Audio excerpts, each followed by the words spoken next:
NFL Nation. How you doing? Spoken my words by my brother Dolph Jackson, man. How y'all doing, man? This is As the NFL Turns. I am your host, Carlos Clayton, and to the right of me is Cowboy from the Atlantic Fan. What's up, Cowboy? What's going on? What's going on, Los? You doing all right today? How about yourself? I'm doing well. Ladies and That's what's gentlemen, up. do us a favor. Come on in. Come on in. This is As the NFL Turns, presented by the Come On In Sports Network. Let's get it cracking. Man, this is week 14 of the NFL season. And per usual, Cowboy, it's been crazy every single week, man. And Yeah. predictions. We can't predict anything no more. No, I actually, I did pretty good last week. I just one game that I thought was going to happen was you guys beating us, Mm. but it didn't happen that way. So, but I mean, it's a good and a bad thing. Oh, I put my money yeah. elsewhere. Yeah, there you go. There you go. I went 10-6 last week, so I don't know what's going on. One of my Yeah. better weeks. How about that? Going 10 and It 6 seems like his NFL has been all about drama this season, and it hasn't stopped. So hopefully, this week with all these injuries that is happening, and then all this drama this thing turns around and be a pretty good playoff run, heading on into the Super Bowl, run for the Super Bowl. Yes, sir. Yes, sir. I'm excited for it, man. This is 2012. It feels like because now you have the Patriots on top, right? You have Yeah, the Steelers still win the division, but who knows how long that'll go. They have a key matchup today against the Ravens, but we got the right, Patriots, the Broncos. It feels like this is Peyton Manning and the Colts are still up there. It's just weird. 2012. Tom Brady's back, y'all. I don't right, know. right. So a lot of difference in today's NFL than we saw just from last year. So it tells you any given Sunday is a true meaning for football, man. Hey, before we get Indeed. into today's games, we had a game on Thursday, Cowboy. Right. Dallas Cowboys taking the Detroit Lions, and that was kind of a playoff de facto game with Yeah, the Lions winning 44-30. I want to get yeah. your takes on that game before we get into today's games. I was surrounded by Cowboy fans at work, so it was a good game for me. So, There you go.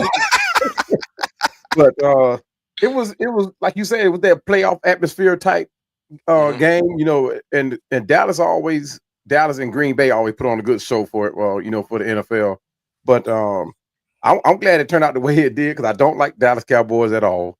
And then, and to point out, I hate them worse than I hate the Saints. So I mean, that ought to tell Hey, you a whole lot I'm right with there. I'm with you. I agree with you. I'm the same way.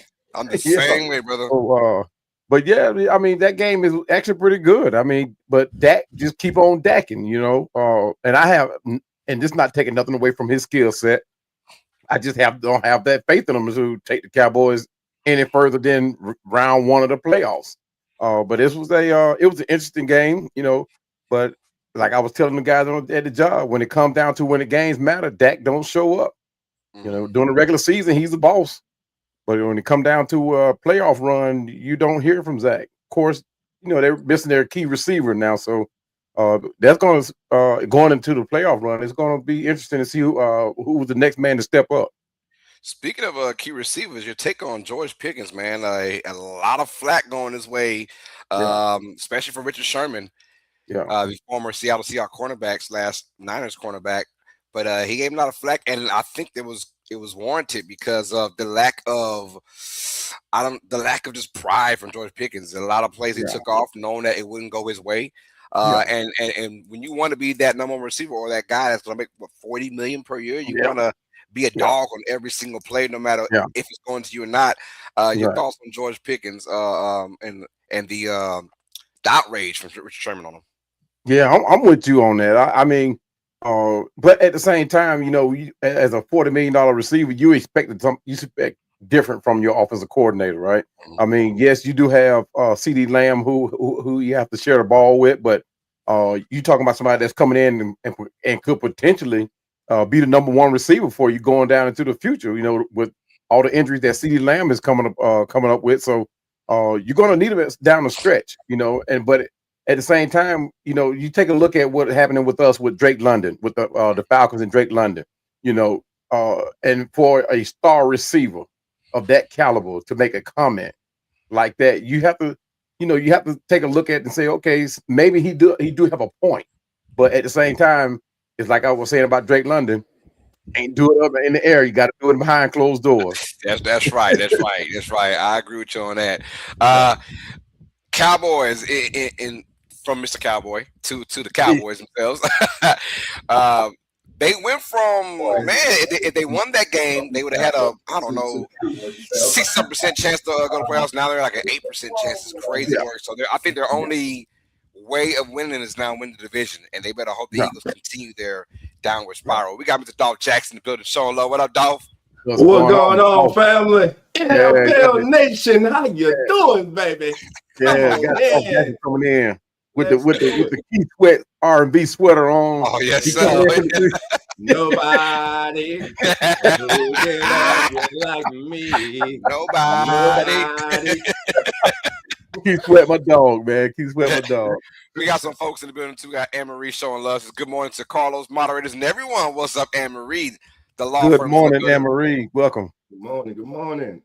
Said looking forward to the playoffs as a Patriots fan, as you should, Yeah. should. Yeah. We also got Benjamin 6135 says, who do you think will win the NFC South? My money's still on the Bucks, man. It's still in the Bucks. I like the Panthers. I like the little story they got going on, man. But it makes a good story, though, like you said. It makes a good story, yeah. And they might play last, huh? Don't the Bucks and the Panthers play like the last game of the year, something like that? It could come down to that. No, we play you guys last game of the year. Oh man, never mind. We play the Saints. No. The Bucks and the Panthers. Oh yeah. Them two will be the last one. Yeah. Yeah. So that could be some drama. We'll see. I don't know the way that the be a Panthers good one. are. Jekyll and Hyde. We'll see how that goes. Cuzzo in the building, showing love. What up, Omar? That's my cousin. Let's get it, y'all. Omar. Come on, man. What's up, Omar? So who that record says? Who the Saints beating? Nobody. Oh Lord. Hey, that's music to Carlos' ear, and a lot of y'all out there. Y'all don't want him to win. That is. Hey, man. My ears. And I can't stand y'all. Because we ain't beating nobody. Come on, man. We need a little top 3 pick, man. What's going on? Who that? All right, man. Thank y'all for showing love. We appreciate you, man. Dolph, what's good, baby? What's good, man? Listen, man. Week 14, man. Will be a great season. Every game now matters. Even games where you got losing teams going up against winning teams. Right. It all has playoff implications today, man. Can the Cincinnati Bengals run the table? Can they run the table? If they're able to pull it off today, is the AFC North out of reach for them? Man. I don't know. Oddly so. Really don't know. No, it's not. So it's a lot of storylines going in. Jonah, how you doing? Come on in. Thank you for being here. There's a lot of storylines going on. And before we get into the NFL action, I got to ask you guys right now, because in about 45 minutes, maybe I'm on we'll know. Who gets left out, Miami or Alabama? I'm going Miami. Hey, man. I think – go ahead, Cowboy. They doing my boys wrong. They are doing my boys wrong. Alabama should have never been in there. They should have never been in there. It should have been them Hurricanes all day long. I think Miami will be left out because I think the committee is not going to really punish Alabama because they actually had a road victory against Georgia in the regular season. That's the difference, I think. So that's why they probably won't punish them as bad. Now, the game was ugly because I'm not for punishing teams that go to the conference championships, but I am for punishing them if they have an ass game. And Bama had an ass game, and they got blown out. And they lost to Florida State. They lost to obviously Georgia this time, and then they got beat out by Oklahoma. So I'm not a fan of Miami not going to their own conference game and sitting down and getting the benefit of just sitting down relaxing. I think Bama did enough this year. Honestly, I don't even like Bama. I mean, I'm more of a Vanderbilt kind of guy. I think Vanderbilt should have been it. But I think Vanderbilt should have been in it before Bama, although Bama had to win over Vanderbilt. So, I mean, there you go. If the committee was smart, though, the committee was smart, they would have made sure that Miami made it. Wouldn't it be a storyline to see Carson Beck go back and get his get back for Georgia?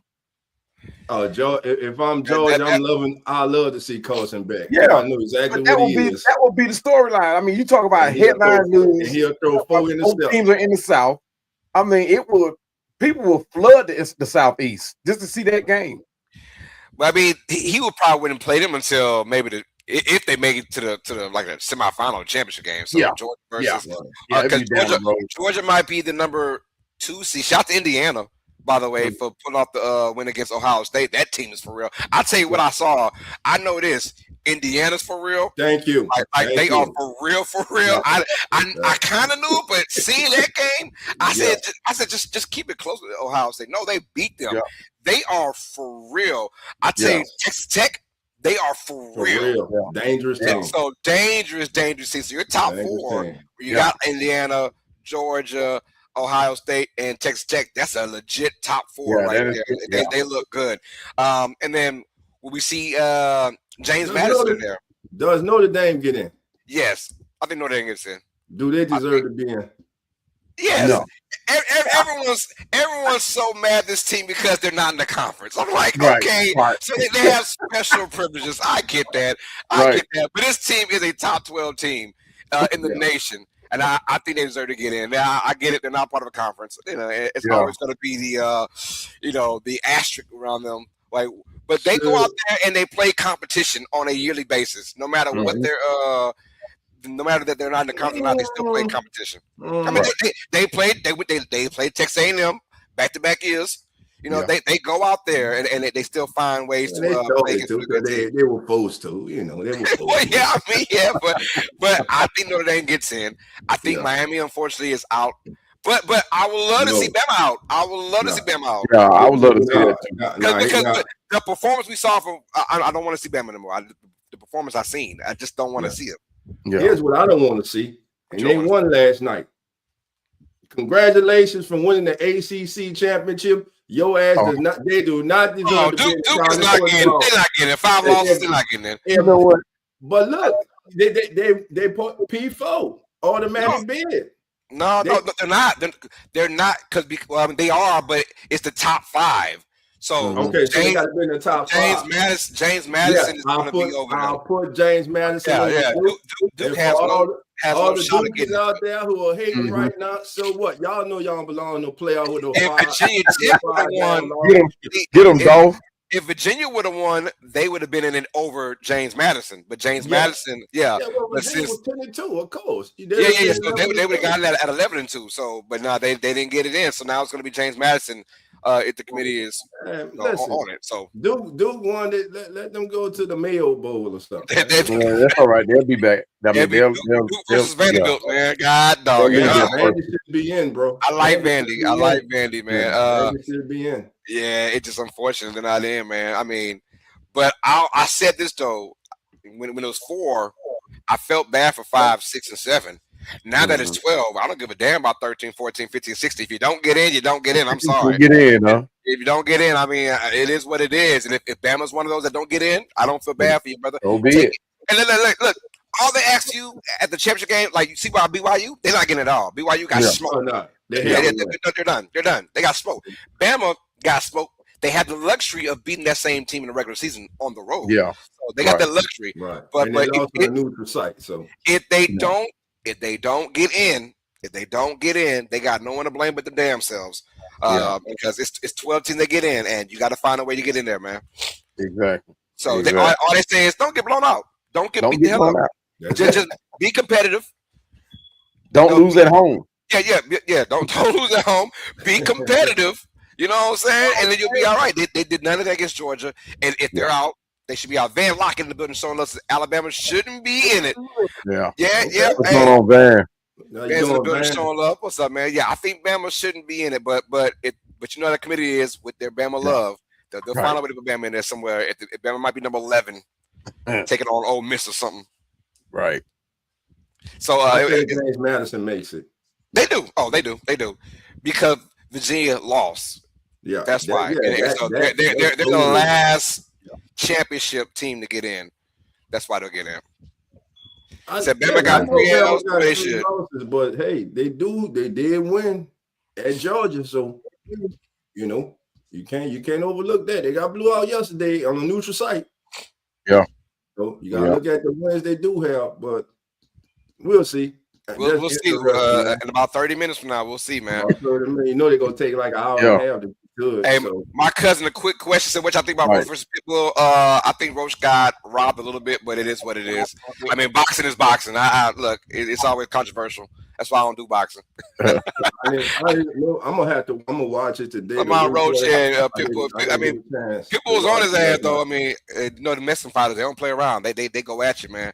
But no, it is what it is. I think both deserve to win, both deserve to lose. So right now, Van, to answer that question, I think Indiana's the betting favorite right now. What they did last night, they showed last night that they are legit, as Carlos said. They are to be taken for real.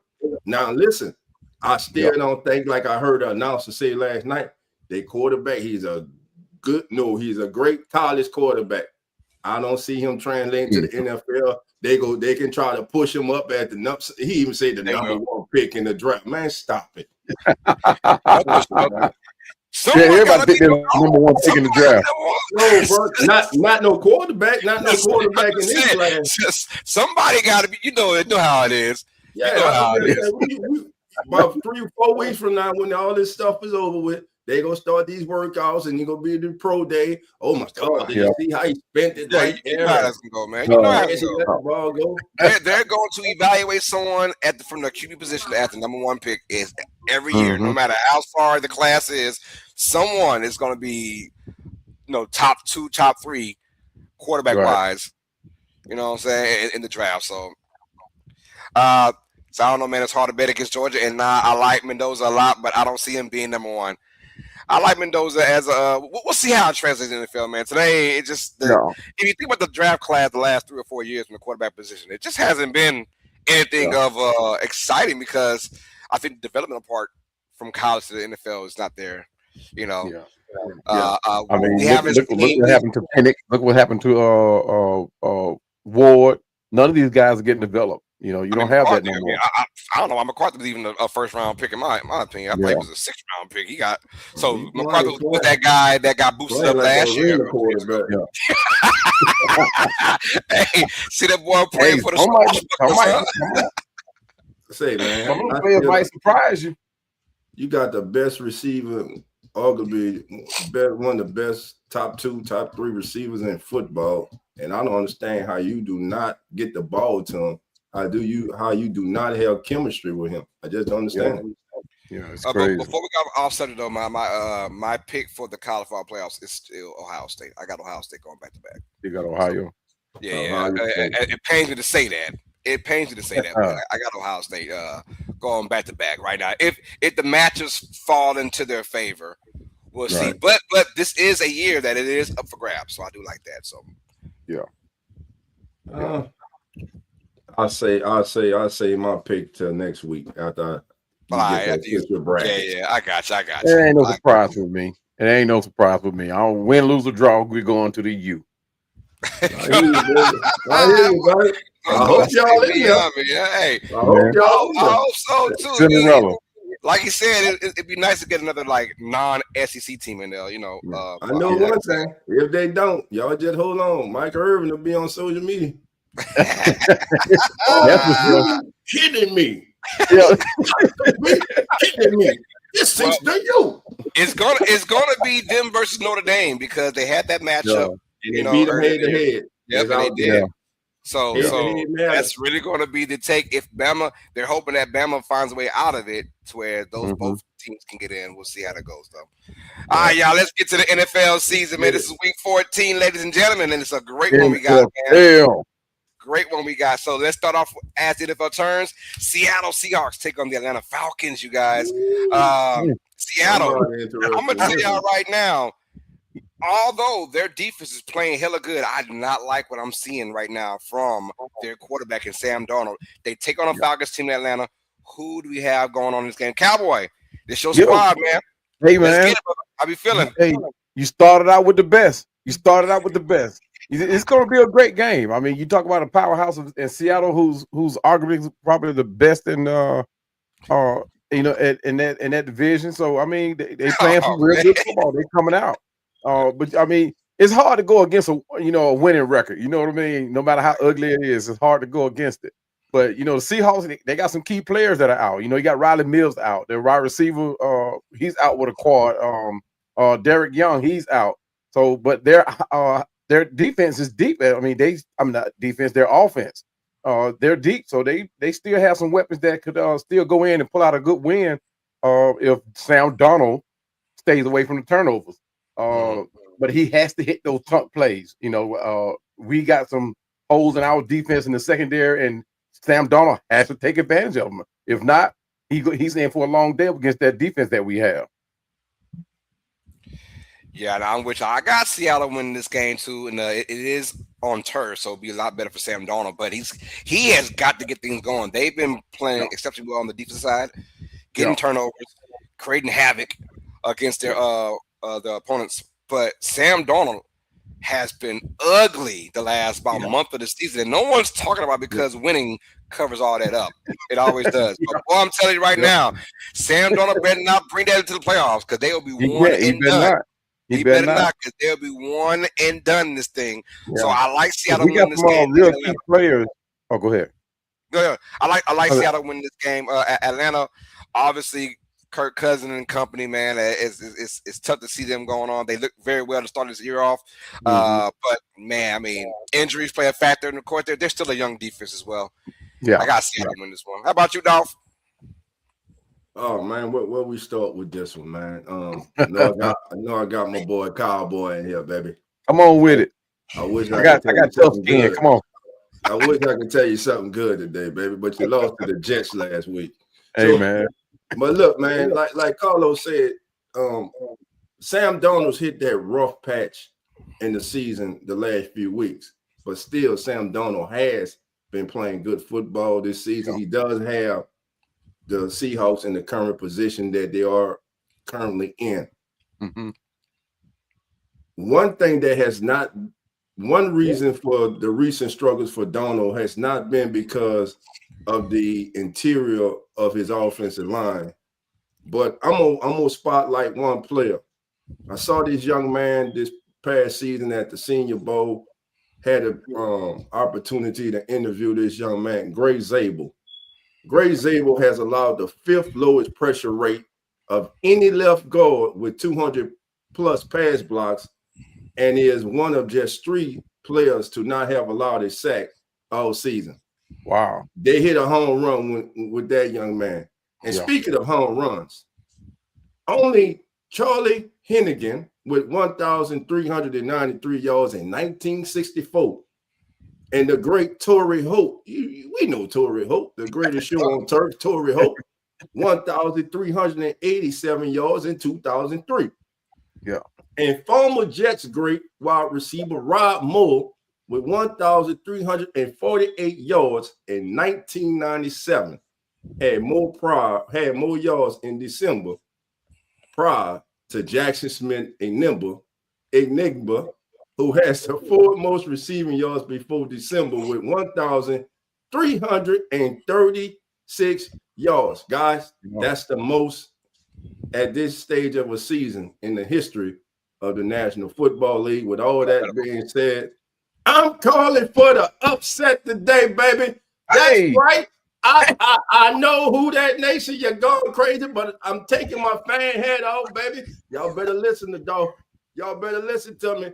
B. John Robinson goes big today, baby. Give me them dirty birds, baby. Fly Falcons, baby. What y'all say? Rise up, baby. Rise up, baby. Rise up. Y'all better not get shot down. My dog. Hold on. Am I lone wolf in this? You the lone wolf, baby. Oh. I'm surprised lone wolf. Hey, I know, right? Some bird gonna be flying high, some bird gonna be flying. Hey, man.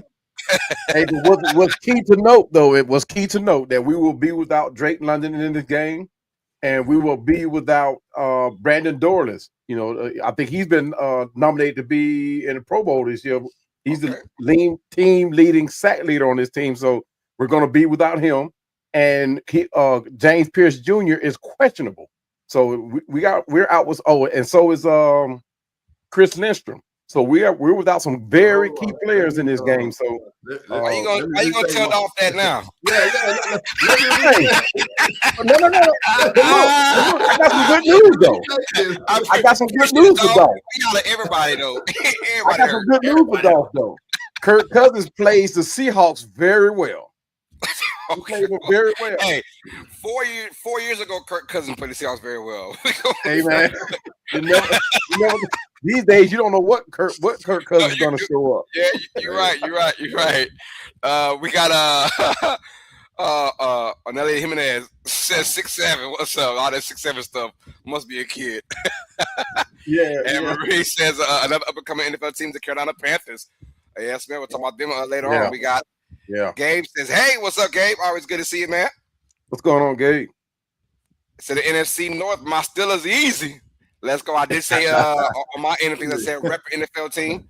So he's repping the Steelers are my sleepers this year. They're my sleeping team this year. To what, sleep during the playoffs? We're talking about, man. Yeah. I think I don't like Aaron Rodgers. I don't like Coach Smith. I mean, but they are quietly doing what they need to do to stay close, to stay in the hunt.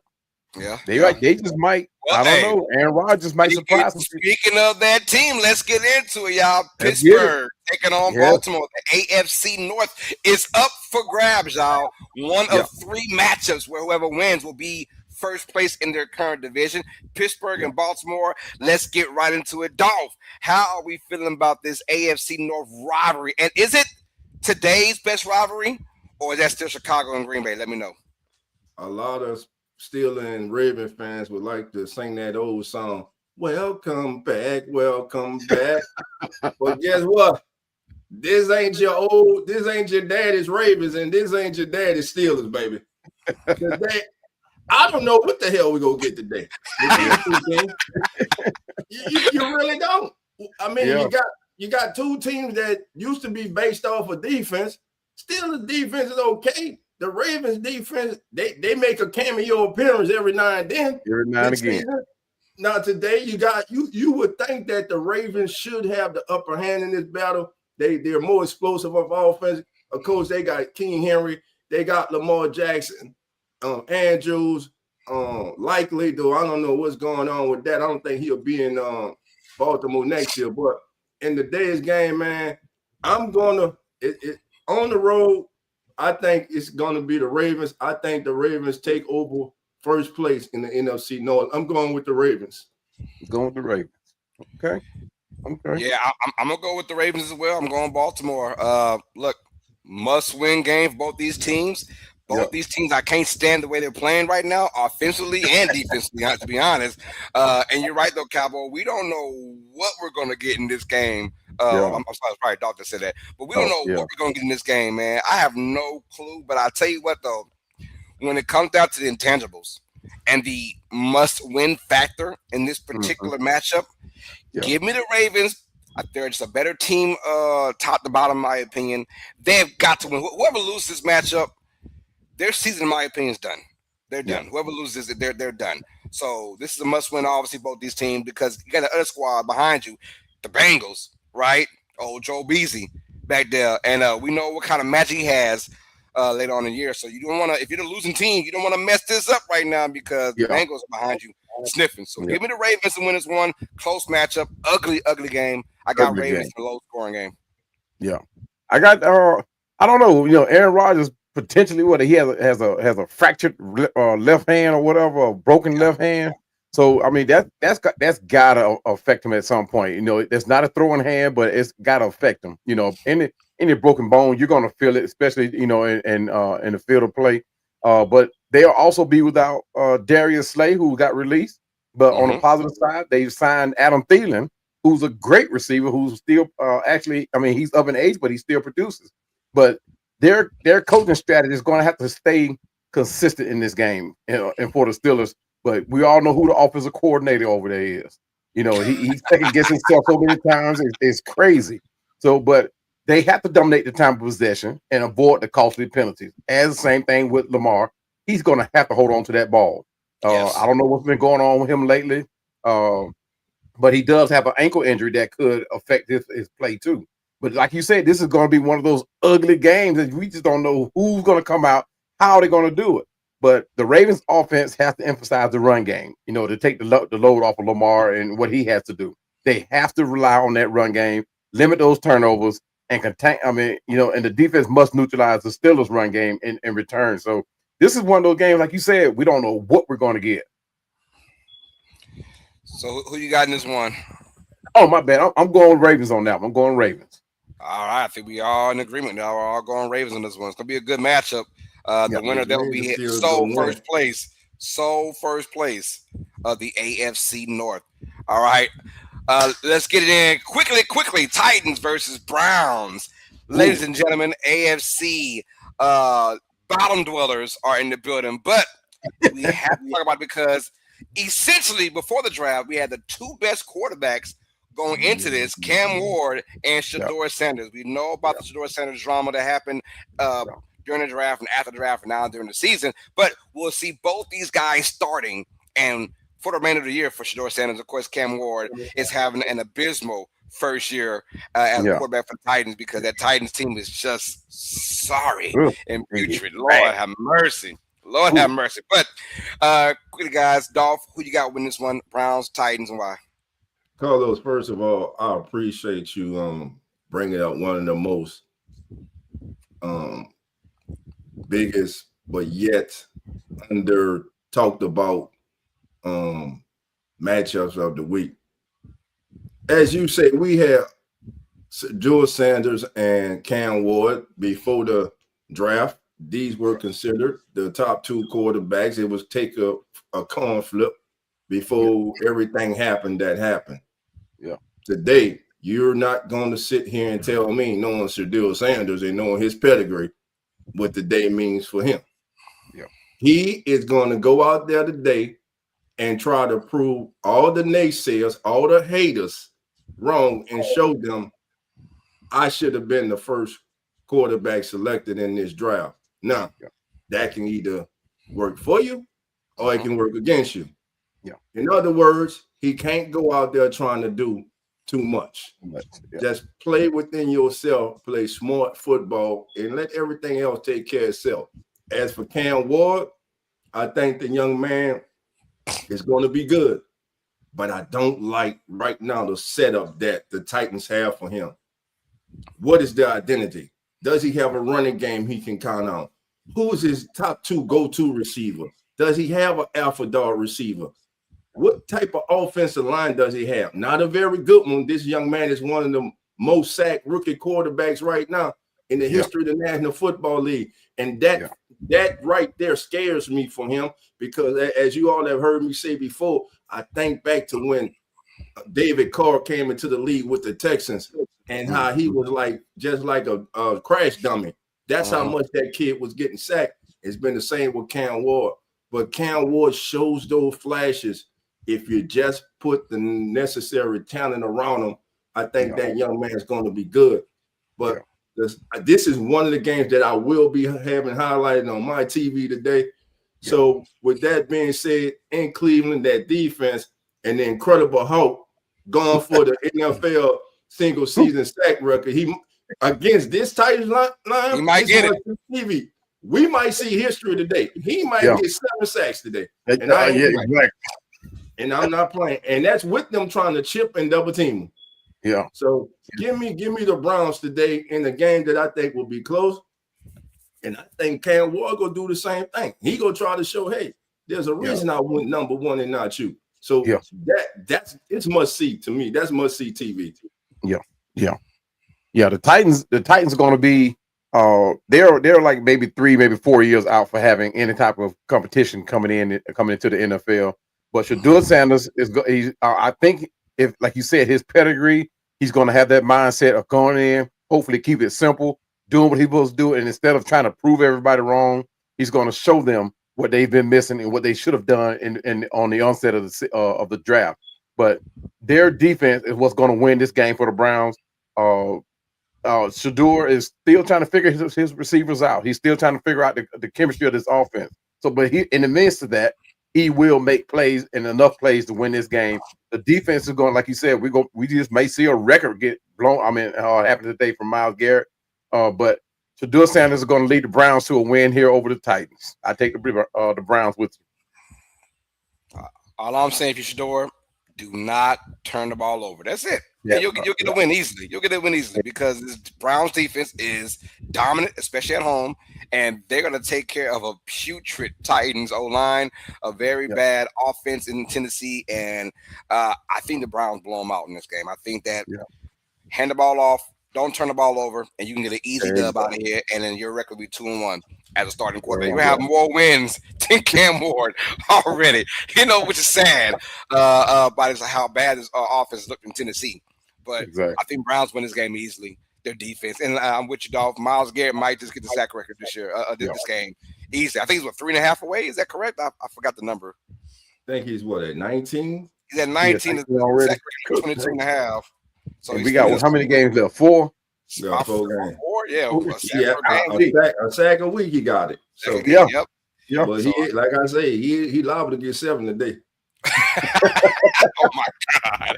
And he has shown he can do that. So, and if any Tennessee Titan offensive lineman is listening, there's a reason I'm saying it, and you see it every day on film. We done saw it all season.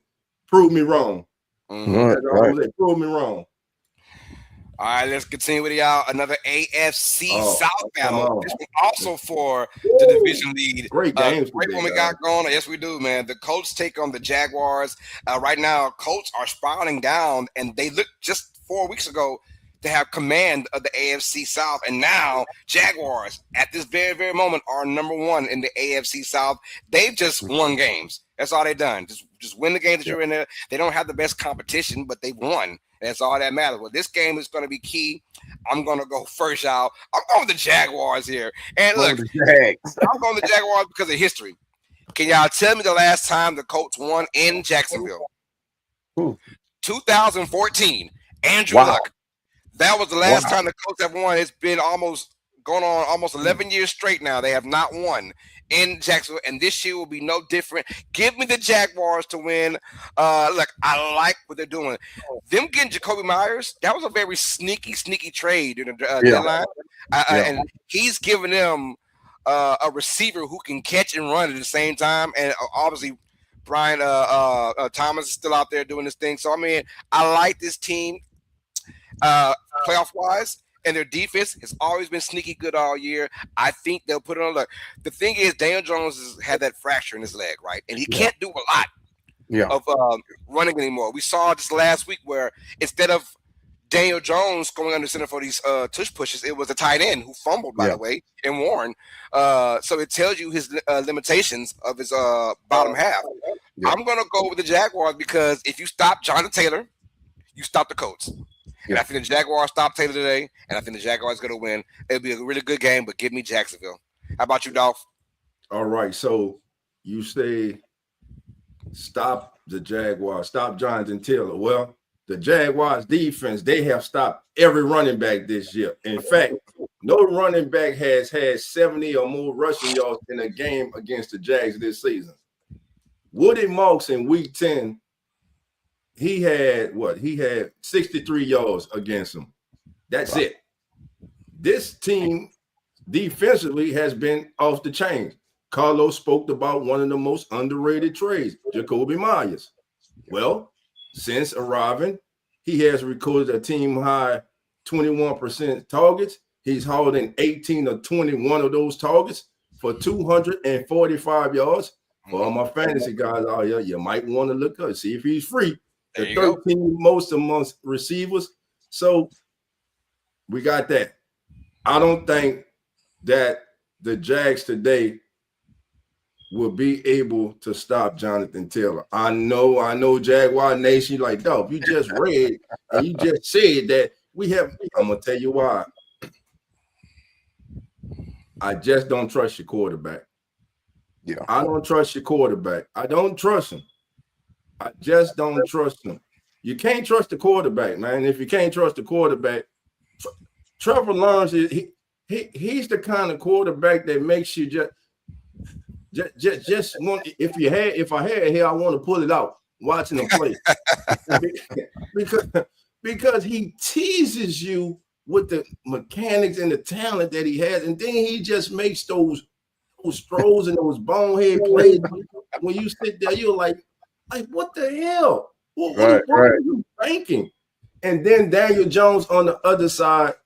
Listen, I know he, man, first of all, shout out to Daniel Jones. And a lot of times when we sit here like we're analyzing these games, we're talking about these players, this and that about them, but we don't understand what a lot of these gentlemen, a lot of these men go through to get out there on the field on Sunday. Daniel Jones is playing with a broken fibula. So that stops his mobility. We know Daniel Jones can get out the pocket. But today against that Jaguars defense, I just said that I was going with the that Jonathan Taylor would run for over 70 yards. And I'm tripping. Let me stop. Man, Jaguars won today. I'm tripping, man. I'm tripping, y'all. Jaguars won today, damn it. Jaguars won because and the only reason I'm saying this, if Daniel Jones was fully healthy, yes, I would go with the coach because of his ability to run also and keep players alive. But with that injury, that's definitely going to hamper him and slow him down. So he's not going to be able to get out that pocket and get extra yards and extra possessions for the coach. So I'm going with the Jaguars, and it's close. It comes down to whether Trevor Lawrence, we get the good Trevor Lawrence or the bad Trevor Lawrence. So as a Jaguar fans, do this. Keep your fingers crossed. Well, I'm with you guys, man.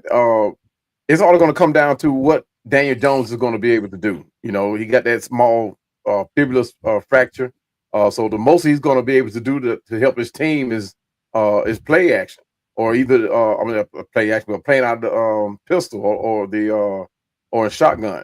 But he's going to have to rely on Jonathan Taylor to in the run game, the short high percentage passes, and he has to protect that leg because he's not going to be able to do all the mobility stuff that he did to help his team, and that's going to hurt the Colts.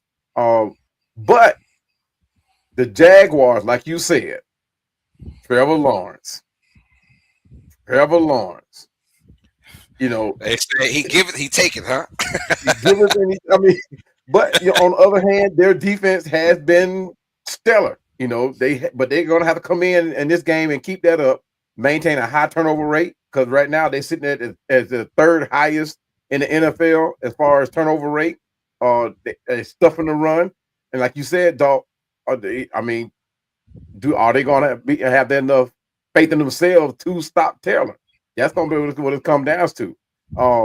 But the defense must exploit Daniel Jones' inability to make plays with his legs. They're going to have to do it. But I'm still, with all that considering, I'm still going with those Colts. I just don't have faith in Trevor Lawrence. I don't have faith in them being able to stop Taylor. Even though the Jaguars have been playing great against the run. Taylor is a different breed. You going long with it in, brother? Oh, hey, man. Oh.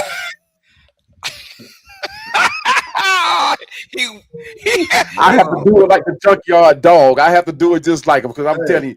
But you got to lean into the mic. When you leaned away, we ain't hear nothing. We ain't hear nothing. We ain't hear nothing. Oh, but let me hit it right there. Let me hit it right, baby. I ain't got my dog chain. Oh, there you go.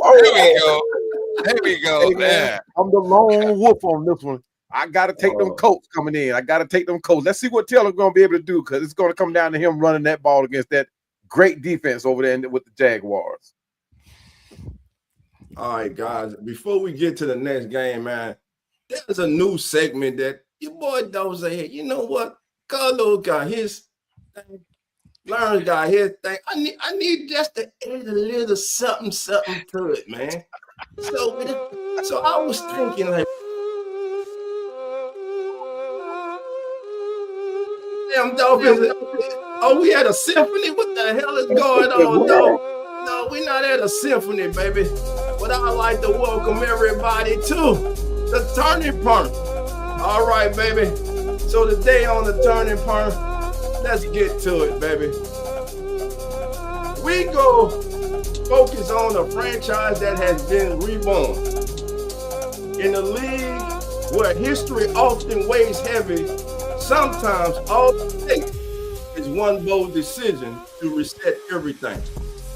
That decision, my friend, was hiring Ben Johnson. When Ben Johnson was hired as head coach, let me get us out the way. There we go, baby. There we go. Ben Johnson. So when Ben Johnson was hired as head coach in 2025, this wasn't just a new season. This was a new era for Bears football. Johnson arrived with a reputation built in Detroit as a progressive offensive mind, a track record of maximizing talent and building elite offenses. Last season, the Bears limped to a 5-12 record, the kind of season that leaves fans tired and cynical. This year, however, it's different. The vibes are entirely different. Under Johnson's leadership, the Bears are 9-3. They are sitting atop the NFC North and the entire NFC. As they enter the final stretch of the NFL season as the number one seed in the NFC playoff picture, which they have earned, this makes this transformation striking and all the more impressive. Through identity, discipline, and a renewed sense of purpose, Chicago is back. Chicago's offense isn't just better, it's become dependable, more consistent. They're scoring, moving the chains, and finishing drives. And while the spotlight often shines brightest on the quarterback, Caleb Williams, this is far from a one-man story. This is coaching, culture, and construction. This right here feels like the beginning of something bigger. A Bears team that once struggled to make noise is now being treated as a serious Super Bowl contender. And with the playoffs in the crosshairs, we will soon find out if this is actually legit. That, my friend, would do it for this week's inaugural edition of the Turning Point with your boy, Dolph Jackson. Appreciate you, fam. All right. Well done, my brother. Well done. Great highlight. All right, let's get to it. Do we got to do this next game? We are an NFL show. We kind of have to. I said that for my son-in-law. He a Dolphin fan. And shout out to my boy Billy. Billy, what up, Billy? Billy. Hey, let's get it, y'all. The Washington Commanders take on the Minnesota Vikings. I mean, good news for Washington, though. There is Jaden Daniels probably won't play in this game, but he is ramping up maybe to play next week. I don't know. I'm not quite sure. Carlos, he's coming back. He's playing. He's coming back. All right, well, he's going to play. He's going to play, man. So Washington, with their season already done, I mean, they look to have some kind of hope for next year. Hopefully, Jay Daniels comes back in this game and plays very well. As far as the Vikings go, we saw them last week look very putrid. That was a horrible showing against Seattle, and they had their third string quarterback. My God, I don't know his name. I feel bad for the kid. Don't even know his name. It started with an M though, and last name started with a B, I think. But anyways, he got mollywopped in that game, and now they take on the Commanders at home. I'm gonna start off first, man. I'm gonna go Washington. You said Jaden Daniels is back. I'm with it. I mean, this Minnesota Vikings team, very disappointing. But they have no one to blame but themselves. And I've been said it. I am not a hater by the biggest of margins. But when I saw that the Vikings win the draft and they got McCarthy, I was like, what the hell are you guys doing? What are you thinking in that first round? I don't get it. That's a kind of pick that would set a franchise back 5 to 10 years. I'm being real. I'm being real. When you had Darnold and Daniel Jones in the building at the same damn time and chose to let those guys walk to keep your rookie quarterback McCarthy, that right there will set your franchise back. And it's funny how usually when someone gets a concussion, they're out 1 week. It feels like every time he gets one, he's out 2 weeks. It's a reason for that. It's a reason for that because we're just not ready for the kid yet to come out here. We would rather start our third string quarterback, who I still don't know his damn name. I'm trying to think about it, but give me the Commanders to win this game. The Vikings are just all over the damn place. I don't trust them. Their season is done. Very, very disappointing. How about you, Cowboy? Yeah. I mean, we have both of the quarterbacks, both of them that are returning back. J.J. McCarthy coming back from a concussion protocol. Jaden Daniels coming back from that dislocated left elbow. I didn't think he was coming back for this season, to be honest with you, after seeing the way it happened. And you know, it seemed like his arm and shoulder and everything just got turned all the way backwards. So I really didn't think he was coming back.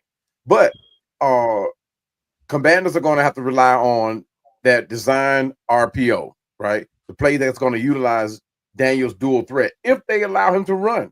You know, he may be a little shell shocked from that elbow injury because I mean that thing was, I mean, it looked painful, but it still may be in the back of his mind, hey, this could happen again. But at the same time, he's an athlete. He's been injured before. So he's had to bounce back before. So and he came back to win. So he's not new to this. So he all he has to do it now is do it on this level, right? So, but the Washington Commanders have to protect their quarterback, knowing that injury is there. They're going to have to protect him, contain the pass rush. The offensive line must hold up against the Vikings edge rushers. On the other hand, J.J. McCarthy, he's another one. The offensive line has to protect him. That concussion, that was something major for J.J. He's never dealt. I think they said that was his first one. So he's going to have to play through that and come back. First of many to come, brother. Yeah, but they're going to, for the Vikings to win, their strategy is going to have to be the play action passes, screen passes to ease the return of Mike McCarthy. So he won't have to be asked to do so much. But he must play a clean game, avoid the mistakes, limit his mistakes, but he's going to make them like he's been doing in the past. So all he has to do is limit them, and they can possibly stay close in this game. But I'm going to go with the Commanders on this one. I think Jaden Daniels is going to come back and have a decent game enough to where the Vikings are going to take an L on this one. Guess I'm highlighted. I guess I'm next. Well, you got Jaden Daniels.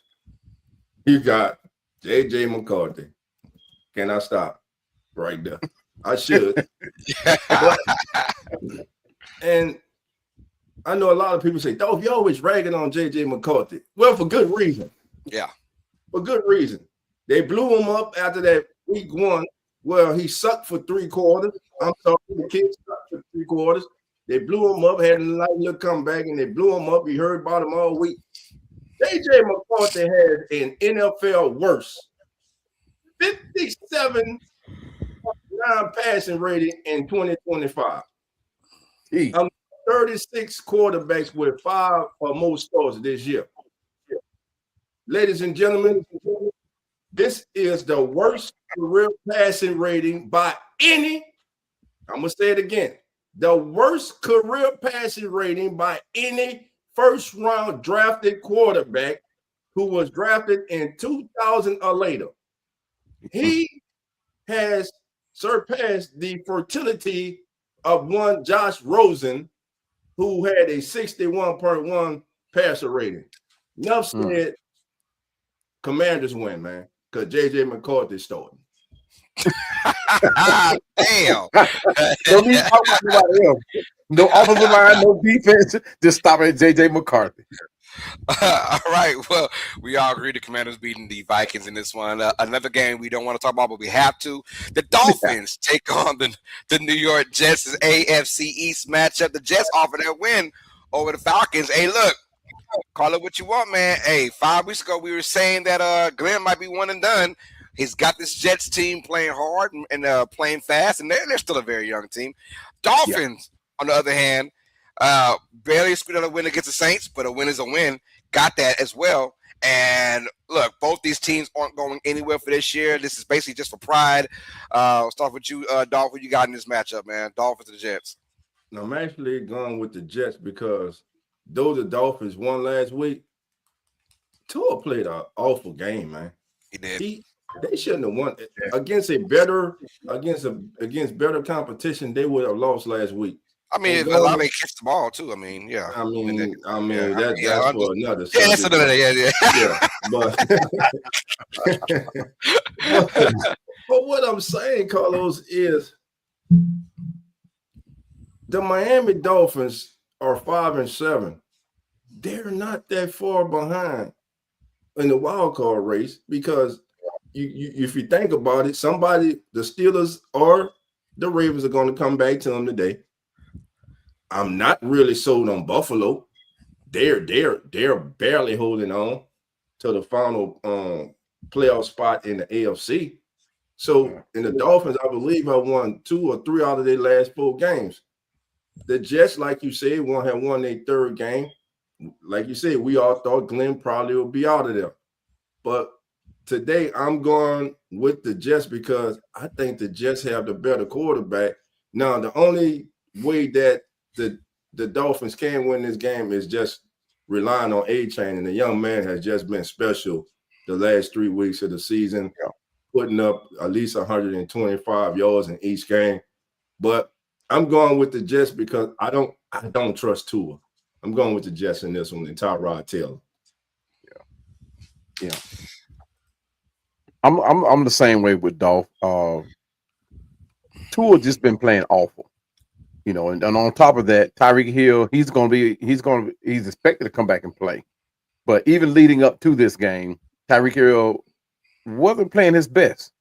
He's been dropping passes, even sitting out on plays. So Tyreek Hill can be a distraction in this game. On top of that, wide receiver Jalen Waddle, he will not play. He's questionable, but I don't think he'll play. That's going to count. Tua needs those weapons.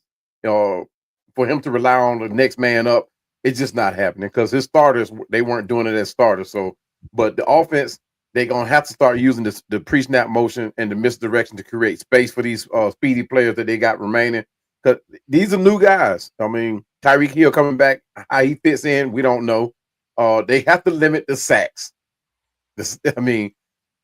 Tua just been taking them all year long. And going up against the Jets, I don't see it slowing up. But in order for them to win, they have to start fast and stay up. They've been starting slow. It's been costing them games, but they have to get out early, lead the Jets down the field with their run game, and somehow make a few plays in the pass. Now, as far as the Jets, Sauce Gardner, who's been a heavy dose of defense for the Jets, he's going to be out. He plays for the Colts, so he's out. He's with the Colts. Oh, yeah, that's right. They released him. They released him. But they still have, even without Gardner, they still have a good defense. And they actually been playing pretty good with those young guys. So, and the Jets defense is going to have to come out and win this game for them. Like Dolph said, the offense, they just have to have a better quarterback play, not the better quarterback, but the better quarterback play. They're going to have to run the ball, establish the run early. They got to win that defensive battle. Force punts, field goals, keep the scoring low. And I can see that being this type of game where the scoring will be low. And with that being said, I'm going with the Jets on this one. All right. I'm going Jets as well. It ain't got nothing to do with them. It's all about Miami. If you know about Tua, and you know about where they're playing in New York. If you know about Tua in his career, my brother don't like playing the cold. He just don't. He don't. Hey, his record, 0-8. 0-8 for what, Carlos? When the temperature at game time is 45 degrees or lower, he is 0-8 for his career. My man grew up in Hawaii. He played in Alabama, and now he's playing in Miami. The man don't like the cold weather. Yo. 0-8 right now. I looked it up. In New York, is game time will be at 42 degrees. Give me the Jets. Ooh. That's if he plays. He may not play. He may not play. He said, "Hold on, coach." He didn't play against us. Guess what? And the coach ain't no better. Mike McDaniel Every Yeah. time Mike McDaniel is in the cold, my man look like a little Twizzler shaking for his life. He got the snotty nose. It's freezing up there. Oh, it's bad, man. It's bad. Right. Like that's the head coach. He like Yeah. he wanna My bad. he I thought you were talking about where's the Justin Fields. fireplace at? Yeah. He's Where's gonna be the bummed up for fireplace? this game. Oh, he will be. 42 degrees. And that's not even bad. It's gonna be some sun with it too. It's 42 with the sun, but it's still cold in the Wow. morning. What's the handle, man? Give me Hey, the Mike Justin McDaniel Fields, might make a stop at one of the hood stores over there and get him a triple fat goose man. He gonna need it. He gonna need it. He gonna need it. He with definitely the gonna hoodie, need with the it, big man. fur hoodie on it, a print. You gotta be an All right, old head y'all. to know about that triple fat goose. Before you start talking, Dolph, you muted. All right, we got our next game on the docket. The Saints take on the Tampa Bay Buccaneers, NFC South in the business. The Buccaneers. Hey, this is a must-win for them because those Panthers are right behind that ass, and the Bucs have been kind of something the last 4 weeks now. 1-3 the last 4 games, so they got to get things rocking and rolling. Well, no better time than to play the New Orleans Saints right now at home. They are minus 7.5-point favorites in this game as well. Buccaneers and Saints. I will let you go first, Dolph. What's up with it, brother? Who that nation? How you doing? Come on in. Take a seat, sit back, relax, put your feet up, grab a drink, and let's watch the Saints upset the Tampa Bay Buccaneers today, baby. That's right. Tyler Shuck gets his get back, baby. He gets it today, baby. He's had a whole week to prepare, baby. He's not just coming in late in the third quarter, baby. He's going to start the day, and Tyler's going to throw that ball around the yard against that Bucs defense. And by the way, today he solidifies himself as being the quarterback that the Saints should build around the future. Because once again, there's not one quarterback, not one damn quarterback that should be taken number one overall in this upcoming draft. Stop it. Building all these people up to be what they're not. They're not NFL franchise-changing quarterbacks. There's not a one coming out this draft this year. Not a one.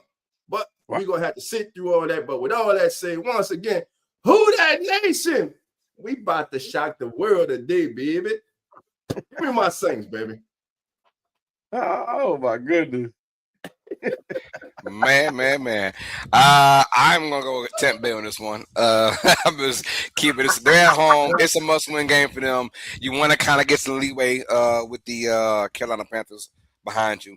I think the Buccaneers will do just enough. Hey, they got Buck Irvin back. That's a good sign for them. And they may even get Evans back before the playoffs. So they're talking about Evans coming back before playoffs, not in this game, but I mean just some decent news for them. And of course Godwin's back as well. I think they're getting healthy at the right time. They need it right now. Hasn't been the best season for them, but they had a very, very, very tough schedule. I'm not gonna lie, their schedule's been very, very tough. And hey, they're still number one in the NFC South right now. I think they get a win over the New Orleans Saints. But I agree with Dolph, though. It'll be a tough matchup. I think the Saints always find a way to play well against the Buccaneers, no matter who's under center, no matter what our records are. So give me the Bucs to win this one, unfortunately. Oh boy. I'm gonna have to keep you the lone wolf on this one, Los. For two reasons. One, the Saints will be without Mike Evans. They did get Godwin back. They still have their rookie, but they are also without Bucky Irvin. Oh, damn. So the Saints just may have a better chance of winning this game than we both think. But hey, what's that kid name though? Turner, 44, Tucker. What's his name? Right, he's been playing very well. Yeah, I like him. I mean, Bucky too. He's questionable, so he may or may not play. But I think if, like you said, if that kid keeps running the way he does, I think they're going to keep Bucky out, keep him, going down to the playoffs. But my man in this one is going to be Tyler Shaw. That boy, he has shown me he is tough. Me and Dolph spoke about this. I think it was when we played you guys. We talked about Tyler Shaw, and the tenacity he showed behind that line of scrimmage. It was tough. He was like when I watched him, he reminded me of Tyson Hill. Not as in the form of his versatility, but his toughness. He wasn't scared of us. Even though we brought the heat to him, he was not scared. So I can see this young man improving week to week, and like Dolph said, solidifying that he is the quarterback of the future for the Saints. And for the Saints, they're going to have to keep this thing simple on offense, spread that ball around, because the Buccaneers defense, they're tough, and they find ways to get turnovers. They find ways to make stops. But the Saints is going to have to come in, spread that ball around. Kamara has to get the. I mean, he has to become a Kamara again. I don't know what it's going to take to get that, but he has to become. Kamara, he out too. He's out too. Oh my goodness gracious! Oh my goodness gracious! Go ahead, keep talking. But the thing about the Saints is that what a lot of people are not realizing too, that the Saints do get into the red zone. Yes. They have to find a way to get these red zone opportunities to touchdowns, as opposed to field goal attempts. Reward themselves, score the touchdowns, make it hard for Tampa Bay to play from the back, keep the pressure on them on defense, spread that ball around, make them Buccaneers run across that field with that defense, wear them out. You guys have a young team as far as that offensive side of the ball, and they have to use that youth to run this experienced Buccaneers team down. And I mean, guys, I hate to say it, but I'm going with the Saints on this one. Look at y'all showing love for each other, going for each other's team, man. What the hell going on today, man? Hold on. Before we move on, man. I'm about to long with this thing. What the hell? That was one of the best analytic expressions that you've given this year, Cowboy, and I really appreciate you, man.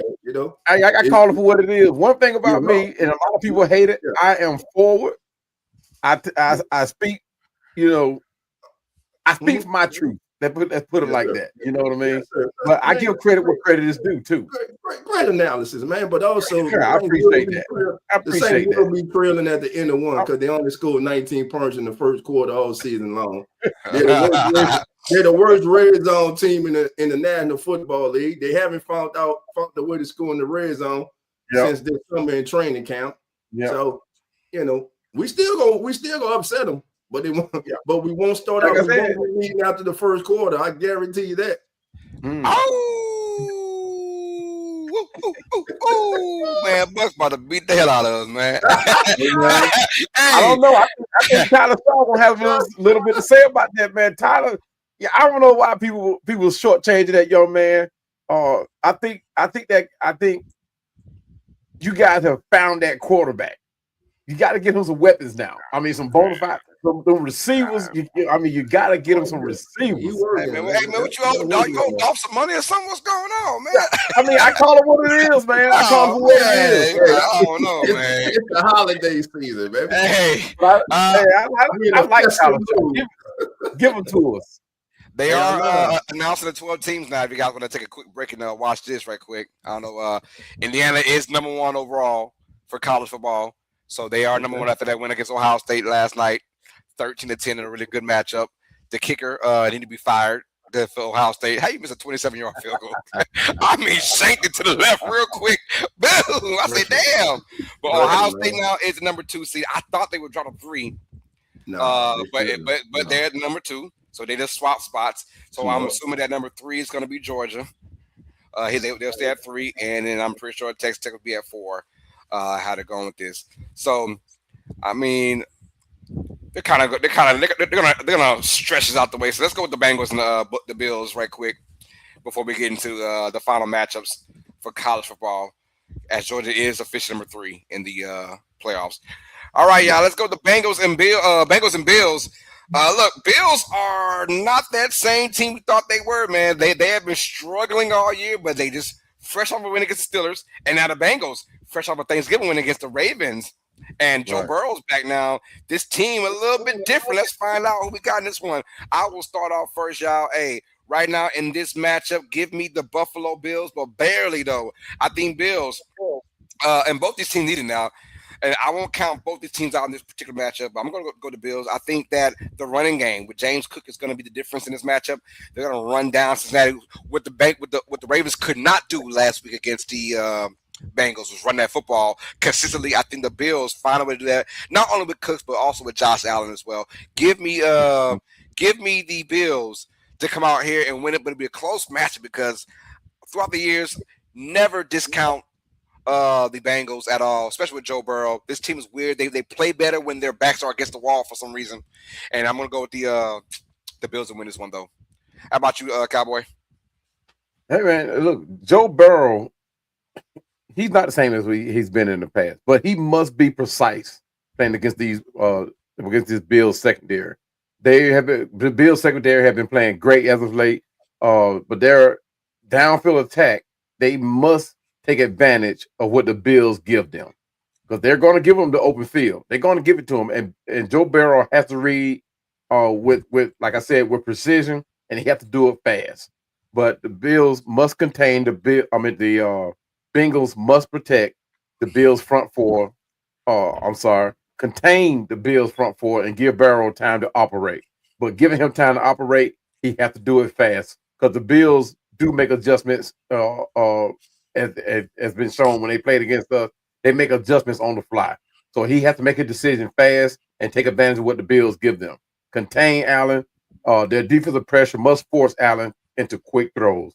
We showed that that's what they need to do. Make Josh Allen make his decisions fast and on the run.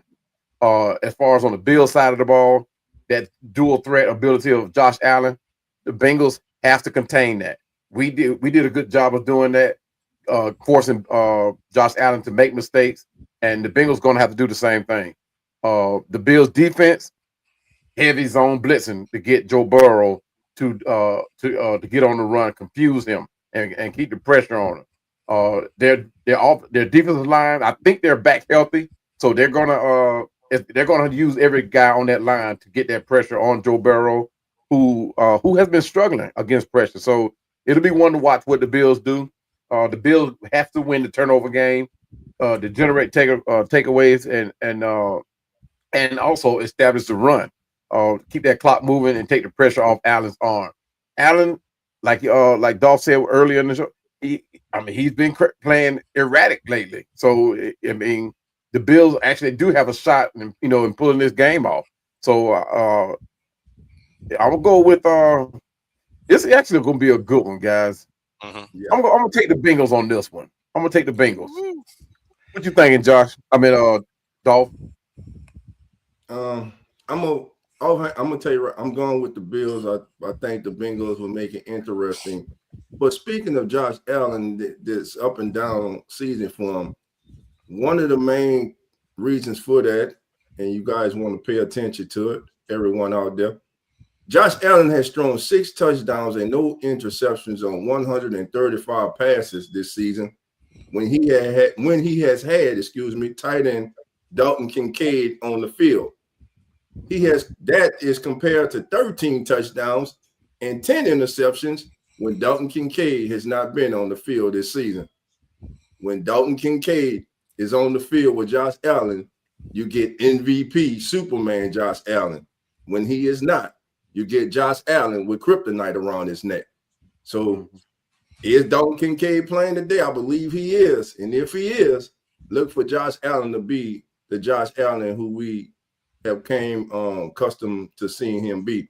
And right quick, just on the college football playoff, your 4th seed is Texas Tech. The 5th seed will be Oregon. 6th seed is Ole Miss.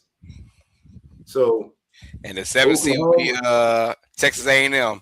So right now we have our 4 matches who are playing home games in the playoffs. Oregon, Ole Miss, A&M, and Oklahoma will all be hosting. They'll all be hosting the first round. I love that about the college ball playoffs. They'll be hosting now. So before we get to that, you got a lone wolf at Cowboy. Going with those Bengals. Oh, okay. Oh, one thing you failed to mention though, Dolph, when you read off those stats. Yes, sir. When Josh Allen is played under duress, he does not perform well, even with Kincaid. Ooh. He does not perform well. So that's when I said that the Bengals have to get that pressure on them, they have to get that pressure on them.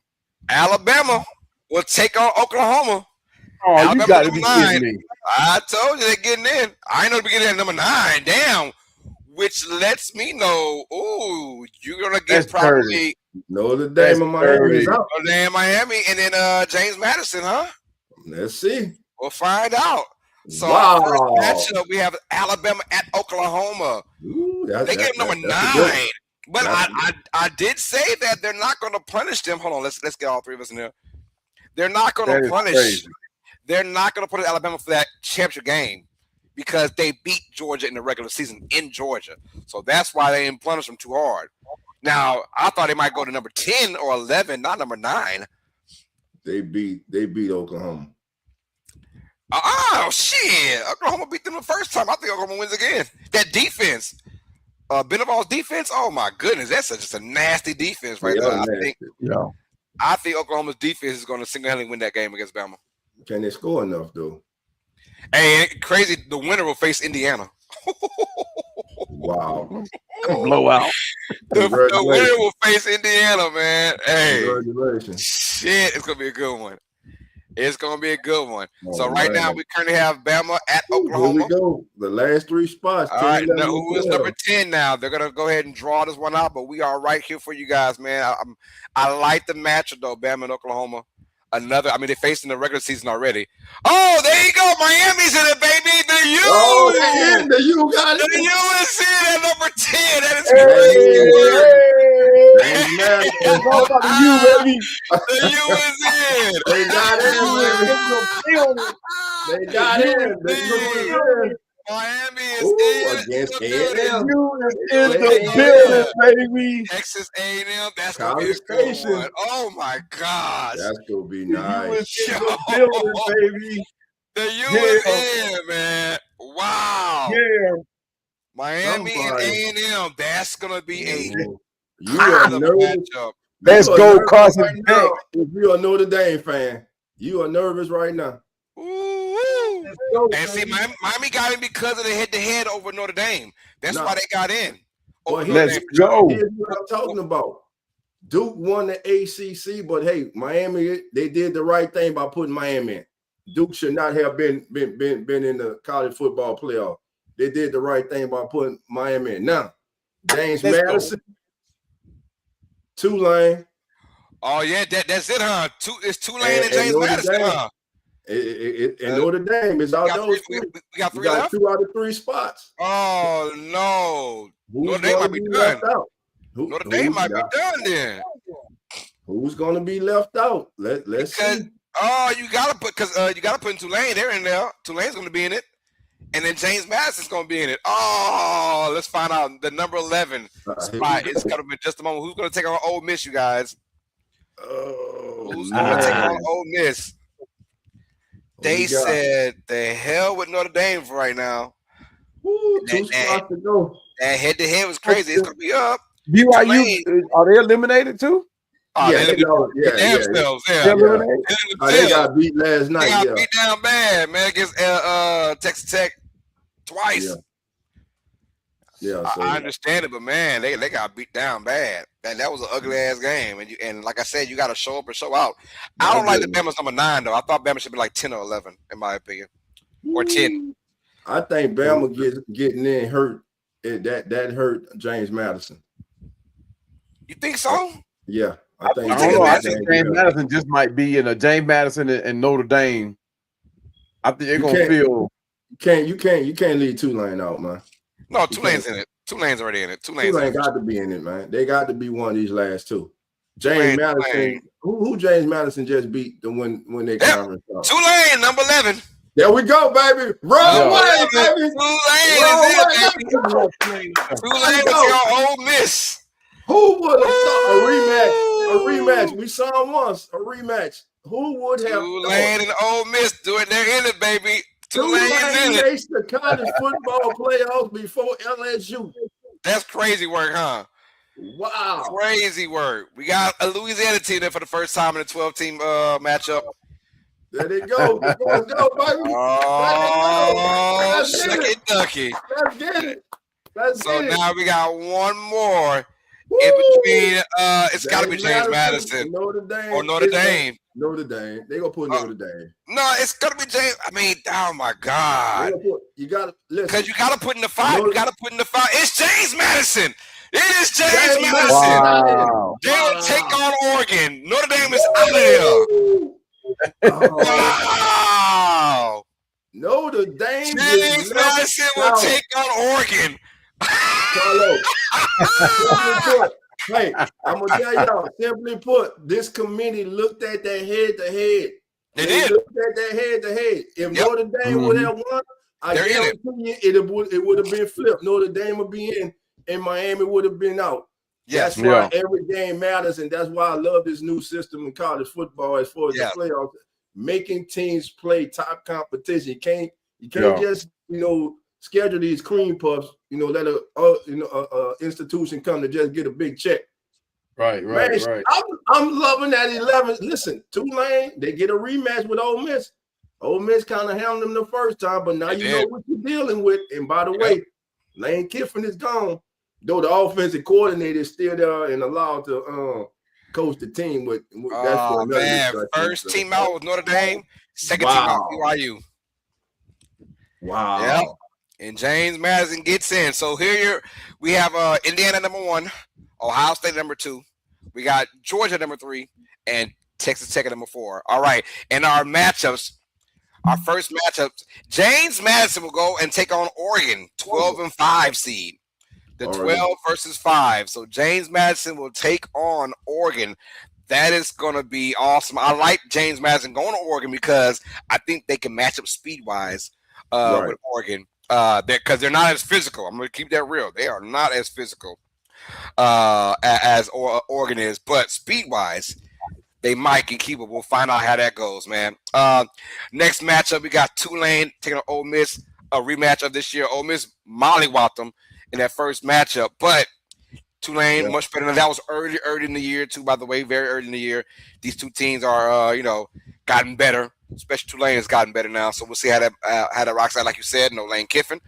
He's in LSU now. So that's a done deal. And then we have I think might be the best matchup, 10 and 7, Miami versus Texas A&M. Oh my goodness. Texas A&M was pretty much number 1 for a good portion of the season. And then they lost to Texas. So they're hosting now the Hurricane. That's going to be a good matchup. I cannot wait to check that one out. And then, of course, our last matchup, Alabama at Oklahoma. That's going to be just bone-crushing defensive battle. I like that matchup as well. That is your top 12 for the college football playoffs. It will start on December 18th and the 19th? December 18th. Something like that, yeah. So that's going to be what it is, man. I am so excited for that one, y'all. All right, y'all. So that's enough college football. Let's get back to our NFL as the NFL turns now. We just talked about the Bengals and the Bills. Let's get down to the Broncos and the Raiders real quick. Broncos, leader of the AFC West right now, and they're dominating the AFC West. They take on probably the worst team or top 3 worst teams in the league, the Las Vegas Raiders.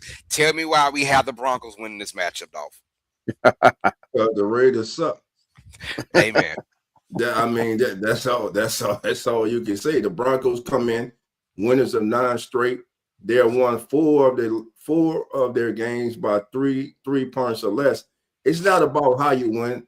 It's all about winning. I know sometimes we get caught up on style points. At the end of the day, is whether you get that W or that L. And right now, the Broncos, they're 10-2. They have one of the better defenses in the league. We know they have one of the best offensive-minded coaches in the league, and they're getting just enough good Bo Nix to be in the position that they're in now. Now, in the playoff against steeper competition, they're gonna need Bo Nix to up his level of play. But Broncos today, easily over the Raiders. I believe they win by 15 today.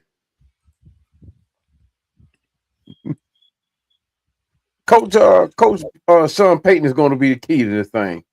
He's going to have to keep it simple. He knows he's going to be going against an old rivalry.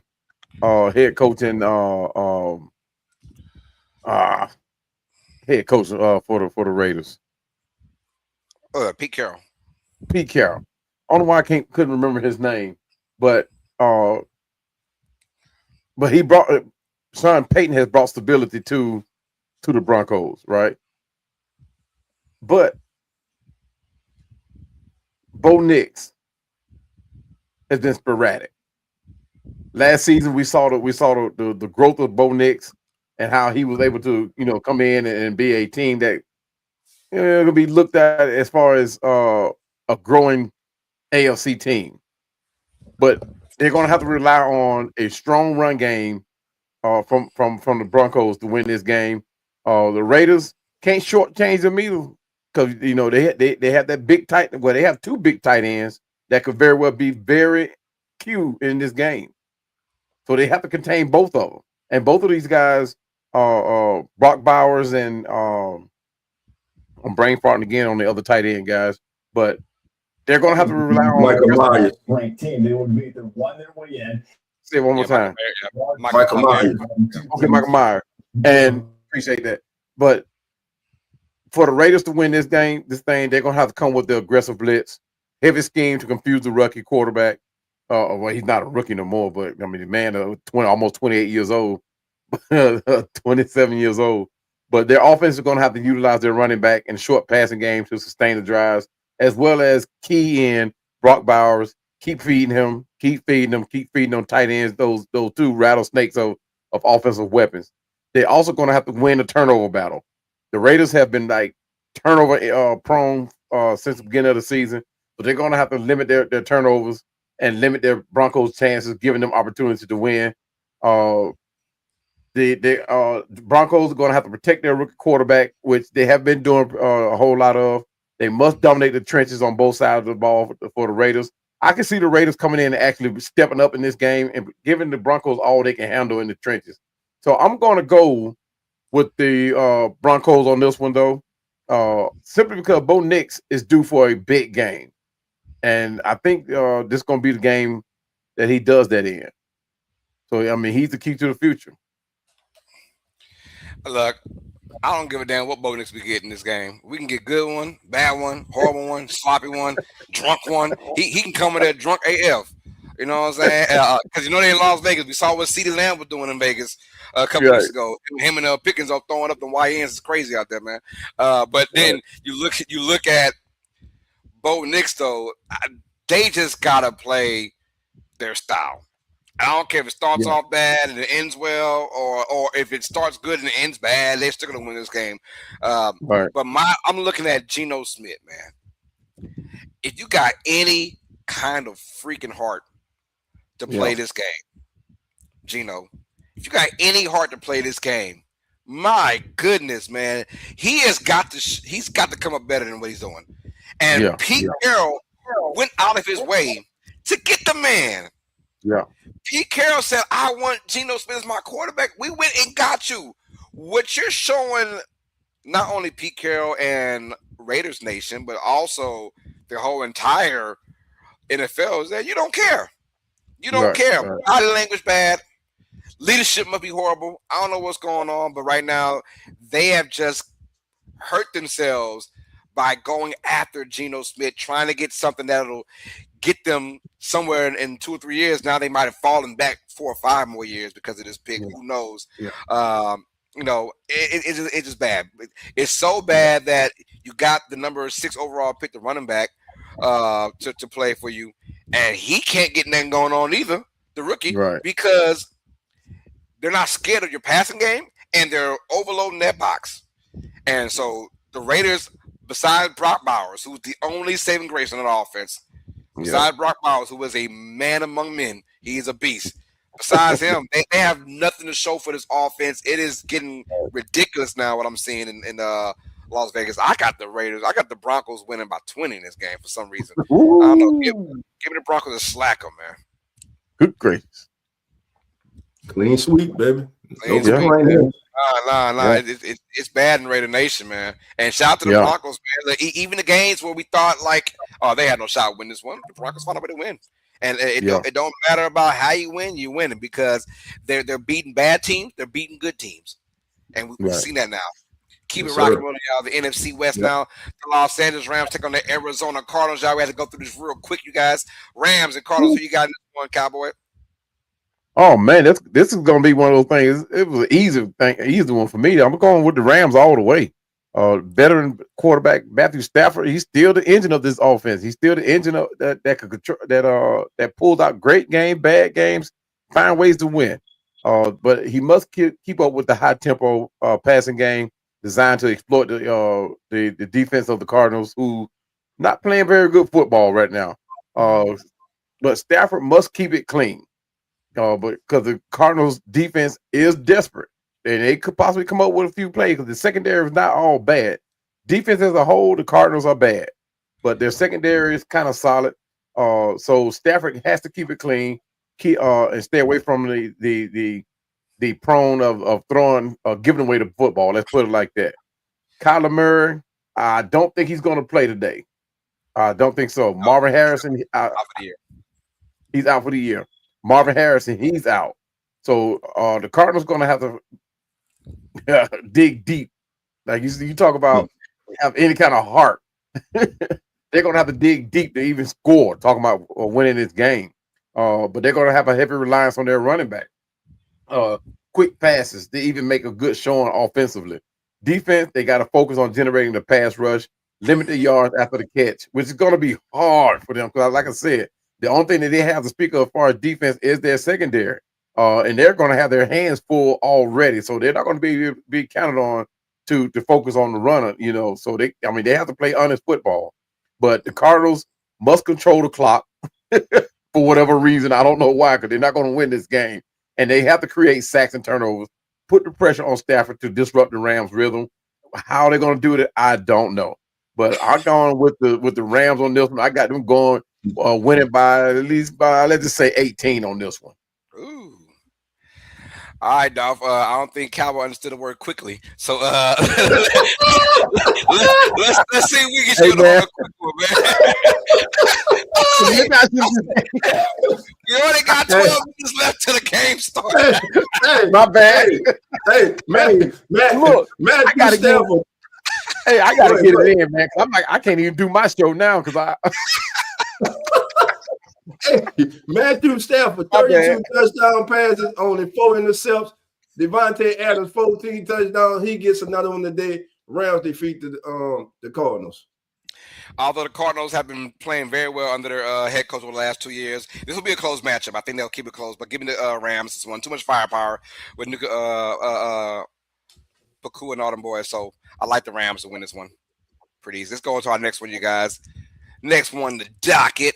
And that's going to be the Texans and the Chiefs now. Sunday night football. It's going to be a good one right here, y'all.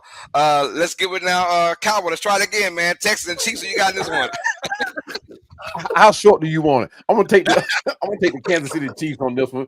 Give me Kansas City Chiefs for $400. Chiefs for 400. I love it. All right. You ain't gotta go that short for My man had a whole novel for the Rams and the Cardinals, man. Hey man, it's just the Rams and Cardinals. I got you. How about you, dog? Man, Texans go to 8-5. CJ Stroud throws a touchdown for the first time in 2 games, and that defense holds up as the Chiefs see their playoff hopes dwindle away. Hey man, Chiefs gotta have this one. They're at home, cold weather. I like the Chiefs against the Texans. If the Texans can find a way to win this game, watch out for Houston, man. If they can get in as a division champion, yeah, they might put a hurting on somebody, man. But I do like the AFC South champion, whoever that may be. They might be the sneaker team in the AFC. We'll find out. So let's keep it rocking and rolling now. Monday Night Football, Eagles and the Chargers. Eagles, man, thank God for the Cowboys losing on Thanksgiving. Otherwise, they be sweating they Thanksgiving turkey right now. Eagles take on the Chargers. Chargers without is that true, Dolph? Are they without Herbert? Is he out for this game? I'm not sure. I got to look it up and see. Well, regardless, I'm going Eagles, y'all. Must win for Philadelphia. They have to get this win. Herbert, it has a bad left hand. Otherwise, I think it's Trey Lance as the backup quarterback. I'm not quite sure. Don't quote me on that. But I like the Eagles to win this one. Monday Night Football, gotta have it, man. Got to have it. But also, Chargers need it as well. But let me go to Eagles. That defense is gonna shut down this Chargers offense. I like Philadelphia in this game. Watch your Dolph. Let's go. Upset. I'm going to Chargers, man. I think the Chargers keep the spiral going downward for the Eagles. Chargers with the upset Monday night. Ooh. And how about you, Cowboy? I tell you what. Give me the Charger for 200, Zach. Charger for 200. I'm gonna keep it short. Oh man. It will. We got to find out Herbert if he's going to be playing Monday night. I was told he wasn't. That was a couple of days ago, but I have no idea. So we'll see. Yeah. But how long? Going with those Eagles, man. We'll see how they do, man. We will see how they do, y'all. All right. Y'all want to win some money right quick? Yeah, let's go. It's that time, man. Let's get it. That time, man. Let's win a little money right quick, y'all.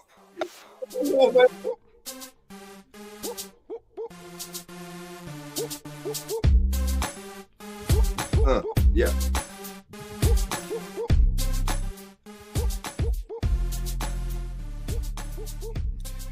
All right, y'all. Let's get it, man. Hey, this one. Baby, we know about Biggie. You know what I'm saying? Heavy is the head that wears the crown. That's right, y'all. What I'm saying is we got some divisional matchups. Whoever wins this one, they're going to be first place on week 15. But that crown gets real heavy when you're the leader. So let's go down with it. Lamar Jackson and the Ravens taking on the Steelers. Lamar Jackson over under 25.5 rushing yards for Steelers. I'm going with the under. A bad ankle, a division rivalry. I don't think Jackson doing that much running, y'all. I'm going with the under for Lamar Jackson rushing yards against Pittsburgh. Hey, speaking of rushing yards, we have Colts and Jaguars. Another good one, you guys. Jonathan Taylor over under 93.5 rushing yards for the Jaguars. I'm going under as well. That Jaguars defense at home balling, you guys. And guess what? The Colts ain't won there since 2014. It won't happen today either, y'all. Under 93.5 rushing yards for Jonathan Taylor and that Colts. We'll find out how they play later on. All right, y'all. Hey, game of the week. We haven't talked about it yet, but we're in a minute. DJ Moore and the Chicago Bears going to Green Bay, the frozen tundra. DJ Moore, there's no Odunze, right? So Moore is not your number one receiver. Will he act like it? Over, under 3.5 receptions for the Packers. I say over. Get DJ Moore involved, especially my fantasy league. Come on, DJ. Catch the damn ball, man. And in that same matchup, Jordan Love, over under 206.5 yards passing versus the Bears. Look, the Bears can turn your ass over, but also they give up a bunch of yards. I'm going with the over. Jordan Love over 216.5 pass yards versus the Bears. Give me that. And of course, before we get out of here, y'all, anytime touchdown. Mark Andrews, tight end for the Ravens, will get a touchdown against Pittsburgh. If you put down 100, you can win $160, you guys. I'm going Mark Andrews anytime touchdown versus the Steelers, ladies and gentlemen, and that is Cash In with Carlos. Let's rock and roll. All right, that was Cash In with Carlos. And with that being said, y'all already know it's time to get into it, baby. Here we go.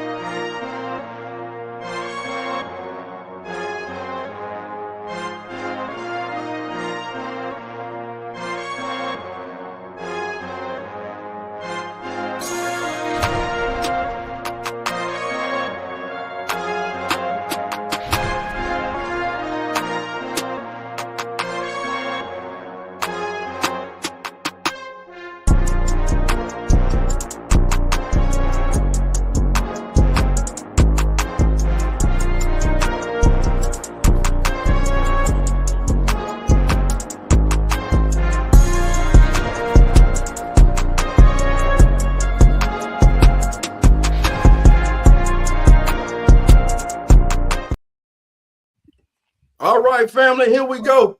Give me the music in the background, Carlos. Here we go, baby. There you go. I hit it. Here we go. Y'all know what time it is.